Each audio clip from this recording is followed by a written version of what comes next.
नमस्कार दोस्तों, आपका स्वागत है हमारे नए सीरीज इंट्राडे पिक्स में, जहां हम डिस्कस करेंगे ब्रेकआउट और ब्रेकडाउन स्टॉक्स के बारे में। यहां मैं आपको एक दिन पहले बताऊंगा कि नेक्स्ट डे उस स्टॉक्स का टेक्निकल चार्ट के बेसिस पे क्या मूवमेंट हो सकता है। यह आपको मदद करेगी किस तरह से उस स्टॉक्स को में ट्रेड करना चाहिए, उसमें कितना प्रॉफिट या लॉस हो सकता है। यह वीडियो केवल लर्निंग पर्पज के लिए बनाई गई है। ट्रेडिंग या इन्वेस्टमेंट करने से पहले सेबी रजिस्टर्ड एडवाइजर से सलाह लें। मैं सेबी रजिस्टर्ड एडवाइजर नहीं हूँ। इस वीडियो में जिन स्टॉक्स की मैं बात कर रहा हूँ उनका लिंक नीचे डिस्क्रिप्शन में मिल जाएगा। बशर्ते आपको लिंक ओपन करना है और स्प्रेडशीट शेयर करने के लिए रिक्वेस्ट करना है। मैं रोजाना आपके लिए कुछ स्टॉक्स बाय करने के लिए और कुछ स्टॉक सेल करने के लिए लेके आऊंगा, बट उसमें आपको 5 रूल्स का ध्यान रखना है। रूल नंबर 1, अगर निफ्टी ग्रीन ओपन होता है तो हम बाय करने वाले स्टॉक्स पे ज़्यादा फोकस करेंगे, और अगर निफ्टी रेड में ओपन होता है यानी कि नेगेटिव ओपन होता है तो हम सेल करने वाले स्टॉक्स पे ज़्यादा फोकस। रूल नंबर 2, कोई भी स्टॉक जो मैं इधर एनालाइज कर रहा हूँ वो बड़ा गैप अप या गैप डाउन नहीं खुलना चाहिए। अगर बड़ा गैप अप या गैप डाउन खुलता है तो उसका उल्टा ही विपरीत हो सकता है। मीन्स अगर हमने कुछ स्टॉक बाय करने के लिए देखा है और वो कुछ ज़्यादा ही बड़ा गैप अप खुल गया तो उसमें सेलिंग भी आ सकती है, और वाइस वर्सा भी हो सकता है। और इसमें आपको एंट्री बनाने के लिए 5 मिनट कैंडल स्टिक पैटर्न का यूज़ करना होगा। अगर फर्स्ट मिनट का कैंडल क्लोज होने के बाद आपको सेकंड कैंडल का इंतजार करना है कि कब वो उसको ब्रेकआउट या ब्रेकडाउन करे। अगर हम बाय कर रहे हैं तो ब्रेकआउट का इंतजार करेंगे, और सेल कर रहे हैं तो ब्रेकडाउन का इंतजार करेंगे। रूल नंबर 4, मान लीजिए कि अगर स्टॉक में काफ़ी बड़ा गैप अप या गैप डाउन ओपन हो जाता है तो इस स्थिति में हम डब्ल्यू या एम पैटर्न का इस्तेमाल करेंगे। एम पैटर्न हम तब देखेंगे जब हमने कि कोई स्टॉक बाय करने के लिए रखा है और वो बहुत बड़ा गैप अप खुल गया तो हम देखेंगे कि उसमें एम पैटर्न 5 मिनट्स में बन रहा है क्या। अगर एम पैटर्न बन रहा है और कंफर्मेशन आ गया तो हम वो स्टॉक को उस दिन सेल भी कर सकते हैं।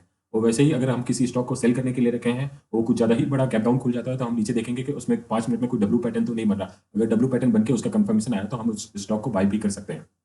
इस स्प्रेडशीट में मैंने कुछ पोजिशनल टारगेट भी लिखा है, बट ये पोजिशनल टारगेट का महत्व तभी होगा जब हम ट्रेंड के साथ चले। मान लीजिए कि अभी शॉर्ट टू मीडियम टर्म अगर बुलिश है मार्केट तो हम बाय करने वाले स्टॉक्स को ही पोजिशनल लेके जाएंगे, ना कि सेल करने वाले स्टॉक्स को। और पोजिशनल सेलिंग केवल फ्यूचर में ही होती है, तो जो स्टॉक्स फ्यूचर में लिस्टेड है जिनमें फ्यूचर्स की ट्रेडिंग होती है उन्हीं को आप सेल कर सकते हैं, और इंट्राडे में आप कोई भी स्टॉक्स को सेल या बाय कर सकते हैं। तो ये थे 5 रूल जिसको आपको फॉलो करना है। तो दोस्तों, शुरुआत करते हैं आज की वीडियो की। पहला स्टॉक है बजाज फिनसर्व, जिसमें अगर आप देखोगे तो ये एक यहाँ से गिरावट इसने दर्ज की थी। गिरावट दर्ज करने के बाद ये अच्छा खासा अप मूव में चला, फिर बाद में यहाँ पे एक हल्की सी सेलिंग आई, पर सेलिंग इतनी गहरी नहीं थी और यहाँ पे आके स्टॉप हो गई। फिर उसके बाद वापस इसने ट्राई किया, यहाँ तक गया, मतलब जहाँ से इसने ब्रेकडाउन किया था वहाँ फर्स्ट टाइम ये टेस्ट, ये पॉइंट पे सेकंड टाइम टेस्ट, और फिर यहाँ से ये अगर इसकी करेक्शन देखोगे तो इससे भी कम हुई। तो इस ये अपना लो ऊपर की तरफ शिफ्ट करते जा रहा है। इसका मतलब ये अभी भी बुल रन में चल रहा है, और इसने यहाँ पे एक ट्रेंड लाइन का ब्रेकआउट किया है, और ब्रेकआउट करने के बाद यहाँ सस्टेन करके अब ये नेक्स्ट लेग ऑफ रैली के लिए तैयार हो चुका है। अगर हम इंट्राडे की बात करें तो ये स्टॉक 1700 से लेकर 1725 के बीच में ओपन होता है, तो हम इस पर बाइंग इनिशिएट कर सकते हैं और 1:2 का टारगेट रख सकते हैं। स्टॉप लॉस इसमें अराउंड 20 रुपीज़ का आपको रखना पड़ेगा। और अगर हम पोजिशनल की बात करें तो इसका फर्स्ट टारगेट अराउंड 1816 के आसपास का निकल के आ रहा है, और सेकंड टारगेट 1917 का। चलिए अब देखते हैं नेक्स्ट स्टॉक, जिसका नाम है India bull real estate. India bull real estate का चार्ट मुझे करीब करीब IRCTC के चार्ट के जैसा लग रहा है। इसमें आप देखोगे तो inverted head and shoulder pattern बनाया हुआ है। ये इसका शोल्डर, ये हेड, ये राइट शोल्डर। इसकी नेक लाइन ये है, इसका इसने ब्रेकआउट काफ़ी स्ट्रॉन्ग तरीके से दिया है। और इसका अगर हम प्रोजेक्शन करें पोजिशनल टारगेट तो इसका पोजिशनल टारगेट अराउंड 105 रुपीज़ के आसपास निकल के आ रहा है। बट इंट्राडे में अगर हमको इसको प्ले करना है तो इंट्राडे में ये प्लस माइनस अराउंड 4 रुपीज़ खुलना चाहिए, sorry plus minus around 2 rupees खुलना चाहिए, और हम इसका टारगेट 1:2 देख सकते हैं। और किसी वजह से ये स्टॉक अगर कैप डाउन खुल जाता है अराउंड 82 से लेके 85 के बीच में, तो हम इसमें डब्ल्यू पैटर्न देखते हुए इसमें बाय कर सकते हैं। डब्ल्यू पैटर्न हम इसको 5 मिनट्स के कैंडल स्टिक पे देखेंगे, अगर इस तरीके का कुछ पैटर्न बनता हो तो हम इसको बाय कर सकते हैं। चलिए आ जाते हैं हम अपने नेक्स्ट स्टॉक की तरफ। नेक्स्ट स्टॉक है रिलायंस पावर। रिलायंस पावर भी देखेंगे तो एक अच्छा अप मूव कर चुका है ऑलरेडी, तो हम इसको इंट्राडे में प्लस माइनस 1 रुपीज़ के आसपास से खुलता है तो हम इसमें इंट्राडे पे बाइंग इनिशिएट कर सकते हैं। और किसी को इसको पोजिशनल लेके जाना है तो इसका फर्स्ट टारगेट अराउंड 30 रुपीज़ का और सेकंड टारगेट अराउंड 39 रुपीज़ का निकल के आ रहा है।